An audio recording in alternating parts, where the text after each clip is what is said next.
దేవుడు నిన్ను ఒక సీసాలో పెట్టి నిన్ను క్లోజ్ చేయలేదు గాని, దేవుని యొక్క ఆత్మలో నువ్వు సమృద్ధిగా నువ్వు ఎస్టాబ్లిష్ అయ్యేటట్లు నిన్ను ఒక నేషన్ లాగా నిన్ను నేను బ్లెస్ చేస్తున్నా. హల్లెలూయా.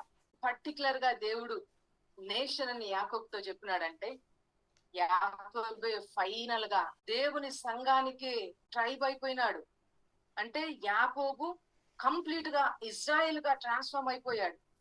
ఒక జనాంగంగా మారిపోయాడు. ఇది జరగడానికి ముందే రెబ్కా తోటి దేవుడు చెప్పాడు, యాకోబు అనేటువంటి వాడు ఇశ్రాయేలు అని.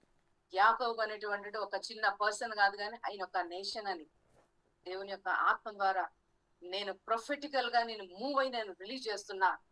ఏ రెబకా గర్భంలోంచి యాకోబు వచ్చినాడు, అదే కింగ్డమ్ యొక్క గర్భంలోంచి, క్రీస్తు యేసు యొక్క గర్భంలోంచి పిలువబడినటువంటి యాకోబు వంశస్థులుగా పిలువబడినటువంటి నిన్ను దేవుడు